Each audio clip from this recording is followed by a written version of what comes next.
नमस्कार प्रिय विद्यार्थियों, स्वागत है आप सभी का आपके अपने YouTube प्लेटफॉर्म उदय एजुकेशन में। आज के इस वीडियो में लेके आया हूं अर्धवार्षिक परीक्षा सत्र 2023-24 की दृष्टि से इम्पोर्टेंट कक्षा 7 का सामाजिक विज्ञान का पेपर, जिसके बारे में लगातार आप सभी विद्यार्थियों के कमेंट आ रहे थे और बिल्कुल आप सभी के कमेंट को ध्यान में रखते हुए आज मैं लेके आया हूँ सामाजिक विज्ञान का पेपर, जो कि आप सभी विद्यार्थियों के लिए वरदान साबित होने वाला है और बिल्कुल ऐसा ही पेपर आपके आने वाले अर्धवार्षिक परीक्षा में पूछा जाएगा। तो आपसे निवेदन रहेगा, वीडियो को अंत तक देखिएगा, वीडियो को लाइक और चैनल को सब्सक्राइब जरूर कर दीजिएगा। पूरा पेपर उत्तर सहित आपको बताने वाला हूं। सबसे पहले आपके लिए सामान्य निर्देश हैं, इनको आप पढ़ लीजिएगा। अपन डायरेक्ट चलते हैं पहले प्रश्न की ओर। पहला प्रश्न है, भूगोलवेत्ता अल इदरसी कहाँ का निवासी था? तो विद्यार्थियों, इसका सही आंसर होगा अरब देश का निवासी था, यानी अरब का निवासी था। तो ऑप्शन नंबर अ रहेगा इसका सही आंसर। अगला प्रश्न है प्रश्न संख्या 2, एलोरा की गुफा में बना भगवान विष्णु का नरसिंह के रूप में भित्ति चित्र किस काल का है? राष्ट्रकूट काल, चालुक्य काल, गुर्जर प्रतिहार काल, इनमें से कोई नहीं। तो एलोरा की गुफा में भगवान विष्णु का नरसिंह के रूप में भित्ति चित्र है, ये राष्ट्रकूट काल का है। तो ऑप्शन नंबर अ रहेगा इसका सही आंसर। बिल्कुल ऐसे ही प्रश्न आपके अर्धवार्षिक में पूछे जाएंगे। अगला प्रश्न है, शेरशाह सूर्य ने किस शासक को हराकर दिल्ली पर अधिकार कर लिया? तो विद्यार्थियों, इसका सही आंसर होगा शेरशाह सूरी ने हुमायूं को हराया था। तो हुमायूं हो जाएगा इसका सही आंसर। ऑप्शन नंबर द रहेगा इसका सही उत्तर। अगला प्रश्न है प्रश्न संख्या 4, अकबरनामा और आईने अकबरी किसकी कृतियां हैं? अकबर, टोडरमल, अबुल फजल, इनमें से कोई नहीं। तो विद्यार्थियों, इसका सही आंसर होगा अबुल फजल की ये कृतियां हैं। कौन कौन सी? अकबरनामा और आईने अकबरी अबुल फजल की हैं। अगला प्रश्न है, रिक्त स्थान की पूर्ति कीजिए। इसमें पहली रिक्त स्थान है, वर्णों के भीतर पैदा हो गई नई जातियां श्रेणियां कहलाती थी। तो श्रेणियां हो जाएगा इसमें। दूसरा है, बुर्जी अयोम लोगों के द्वारा लिखी गई ऐतिहासिक कृतियां थी। तो बुर्जी हैं वो अयोम लोगों के द्वारा लिखी गई थी, ठीक है ना। बुर्जी जो कृतियां थी ये अयोम लोगों के द्वारा लिखी गई थी।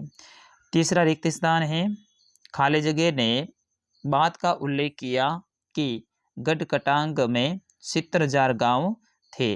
तो अकबरनामा में आईने अकबरी आपको पता है और अकबरनामा है, दोनों अबुल फजल ने लिखी थी। इसमें इस बात का उल्लेख है कि गढ़कटांग में 70,000 गांव थे। अगला रिक्त स्थान है कि बड़े और ताकतवर होने पर जनजातियां राज्यों ने और को भूमि अनुदान कर दिए। तो इसमें रिक्त स्थान आपको भरना है। फिर उसके बाद में 8वां प्रश्न है, निम्न प्रश्नों के उत्तर दीजिए। सॉरी, 9वां प्रश्न है, यानी छोटे छोटे प्रश्न हैं, इनके उत्तर देने, फिर धीरे धीरे बड़े बड़े प्रश्न आएंगे। तो वीर शैव आंदोलन प्रारंभ होने वाले 3 प्रमुख संतों के नाम लिखिए। प्रारंभ करने वाले 3 संतों के नाम आपको लिखने हैं। तो एक हो जाएगा बसवन्ना, दूसरा अल्लमा प्रभु, तीसरा अक्क महादेवी। अगला प्रश्न है, शिवाजी ने किसकी सहायता से एक स्थायी राज्य की स्थापना की? तो विद्यार्थियों, इसका सही आंसर होगा शिवाजी ने शक्तिशाली योद्धा परिवारों यानी देशमुखों की सहायता से एक स्थायी राज्य की स्थापना की। अगला प्रश्न है प्रश्न संख्या 11, मणिप्रवालम क्या है? इस भाषा में लिखी पुस्तक का नाम बताइए।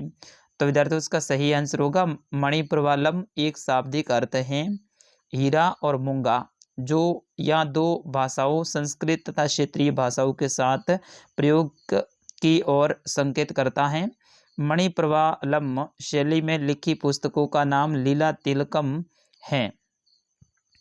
अगला प्रश्न है, मानव अपने पर्यावरण में परिवर्तन करता है, कारण बताइए। ये आपके जो हमारा पर्यावरण बुक है उससे प्रश्न लिया गया है। तो इसका सही आंसर होगा मानव अपने पर्यावरण के साथ पारस्परिक क्रिया करता है और उसमें अपनी आवश्यकता के अनुसार परिवर्तन करता है। मानव ने क्रमशः पर्यावरण उपयोग के कई तरीके सीख लिए, जैसे फसल उगाना, पशुपालन करना, स्थायी जीवन जीना, व्यापार, वाणिज्य, सूचना तंत्र, परिवहन आदि। अगला प्रश्न है प्रश्न संख्या 13, शैल किसे कहते हैं? शैल कितने प्रकार के होते हैं? तो विद्यार्थियों इसका सही आंसर होगा पृथ्वी की परपट्टी बनने वाले खनिज पदार्थ के किसी भी प्राकृतिक पिंड को शेल कहते हैं। वेरी वेरी मोस्ट इंपॉर्टेंट है।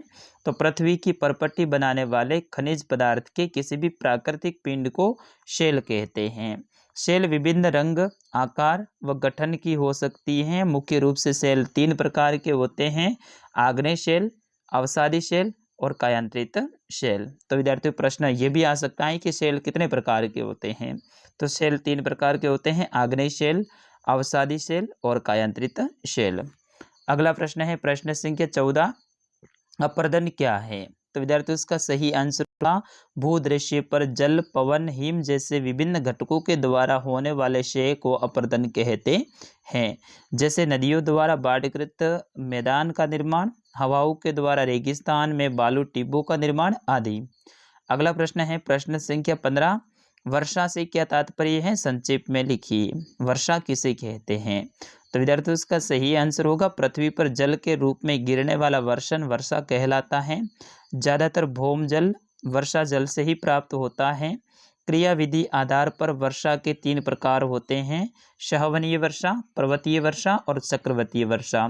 तो ये भी प्रश्न आ सकता है कि वर्षा कितने प्रकार की होती है। तो 3 प्रकार की होती हैं: सह्वनीय वर्षा, पर्वतीय वर्षा और चक्रवाती वर्षा। ठीक है ना, ये आप ध्यान रखना। अगला प्रश्न है महासागरों की गतियों को कितने वर्गों में विभाजित किया जा सकता है। तो विद्यार्थियों इसका सही आंसर होगा महासागरीय गतियों को 3 भागों में विभाजित कर सकते हैं। एक उनकी तरंगे, दूसरा ज्वार भाटा और तीसरा धाराएं। अगला प्रश्न है प्रश्न संख्या 17, स्वच्छ भारत मिशन की शुरुआत कब और क्यों की गई। तो विद्यार्थियों इसका सही आंसर होगा भारत के प्रधानमंत्री ने 2 अक्टूबर 2014 को भारत स्वस्थ भारत मिशन का शुभारंभ किया। इस कार्यक्रम की शुरुआत सार्वभौमिक स्वच्छता कवरेज प्राप्त करने और स्वच्छता पर ध्यान केंद्रित करने के प्रयासों की में तेजी लाने के लिए की गई है। तो स्वच्छ भारत मिशन इसकी शुरुआत भारत के प्रधानमंत्री ने 2 अक्टूबर 2014 को की थी। ये आपको ध्यान रखना है। कब से शुरुआत हुई है, 2 अक्टूबर 2014 को। अगला प्रश्न है प्रश्न संख्या 18, सहारा रेगिस्तान की प्रमुख विशेषताएं बताइए। तो विद्यार्थियों इसका सही आंसर होगा सहारा रेगिस्तान विश्व का सबसे बड़ा रेगिस्तान है। ये रेगिस्तान 11 देशों से घिरा हुआ है, यानी 11 देशों में बहुत बड़ा रेगिस्तान है विद्यार्थियों। यहाँ की जलवायु अत्यंत गर्म और शुष्क है, यानी यहाँ पे गर्मी बहुत ज़्यादा पड़ती है, बारिश बिल्कुल ना के बराबर होती है। यहाँ दिन अत्यधिक गर्म और रातें अत्यधिक ठंडी होती हैं। यहाँ धूल भरी आंधियाँ व गर्म वायु चलती हैं। कहाँ पर, सहारा में। जिस तरह से अपने थार रेगिस्तान में चलती है उसी तरह से वहाँ पे भी गर्म आंधियाँ चलती रहती हैं। अगला प्रश्न है प्रश्न संख्या 19, शासन लोगों के समानता के अधिकारों की किस तरह रक्षा करता है।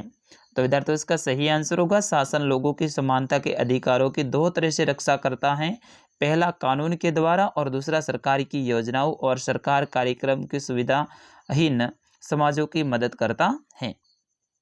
अगला प्रश्न है प्रश्न संख्या 20, उन कारणों पर विचार कीजिए जो हमारे स्वास्थ्य पर प्रभाव डालते हैं। तो विद्यार्थियों इसका सही आंसर होगा यदि लोगों को पीने के लिए स्वच्छ पानी और प्रदूषण मुक्त वातावरण मिले तो वे सामान्यतः स्वस्थ रहेंगे। दूसरी ओर यदि लोगों को भरपेट भोजन न मिले अथवा उन्हें घुटन भरी अवस्था में रहना पड़े तो बीमारी पड़ने की संभावना अधिक रहती है। अगला प्रश्न है प्रश्न संख्या 21, विधायक को जनता का प्रतिनिधि क्यों कहा जाता है। तो विद्यार्थियों इसका सही आंसर होगा विधायक का चुनाव जनता अपने मताधिकार का प्रयोग करके करती है, यानी विधायक है उनको जनता है वोट दे के जिताती हैं, जिससे वे विधानसभा का सदस्य बन जाते हैं। यहाँ से जीतने के बाद में विधानसभा में जाते हैं, वहाँ का सदस्य बन जाते हैं। जहाँ विधायक जनता की समस्याओं पर चर्चा करता है, यानी अपनी अपनी जो जनता की समस्या है वो वहाँ पे बताते हैं, चर्चा करते हैं और उन्हें दूर करने का प्रयत्न करते हैं, यानी प्रयास करते हैं। इस प्रकार हम कह सकते हैं कि विधायक जनता का प्रतिनिधित्व करते हैं, यानी अपनी बात को वहाँ उच्च स्तर तक पहुँचाते हैं। अगला प्रश्न है कि महिलाओं के काम के दोहरे बोझ से क्या अभिप्राय हैं। तो विद्यार्थियों इसका सही आंसर होगा बहुत सी स्त्रियां घर के बाहर दूसरे के घरों में काम करने जाती हैं अथवा कई अन्य जगह नौकरी करती हैं। वे उन्हें इसके अलावा अपने घरों में भी सभी घरेलू काम करने होते हैं। इस प्रकार महिलाएं घर के अंदर और बाहर दोनों जगह काम करती हैं। इसी को प्राय महिलाओं के काम के दोहरे बोझ के रूप में जाना जाता है। अगला प्रश्न है प्रश्न संख्या 23 की रास सुंदरी देवी कौन थी? तो विद्यार्थियों इसका सही आंसर होगा रास सुंदरी देवी सन 1800 में पश्चिम बंगाल में पैदा हुई एक महिला थी।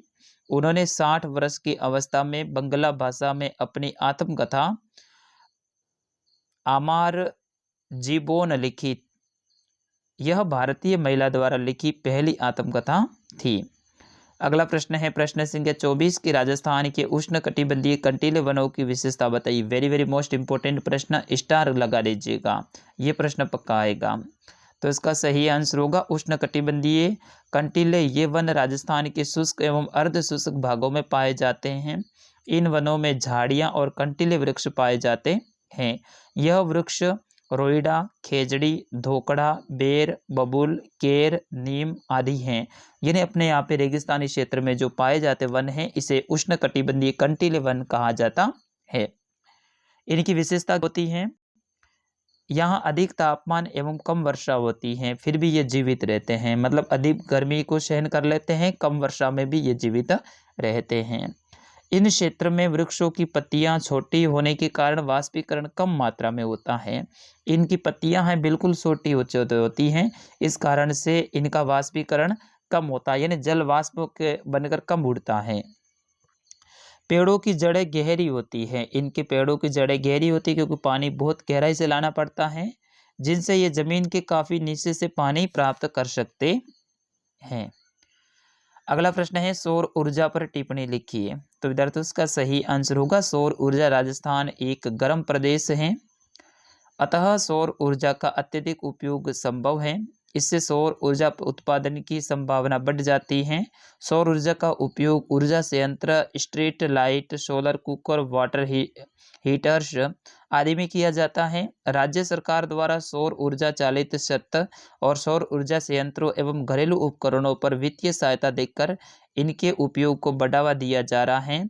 बडाला जोधपुर में देश का सबसे बड़े सोलर पार्क की स्थापना की गई है। तो विद्यार्थियों ये था कक्षा 7 का सामाजिक विज्ञान का पेपर।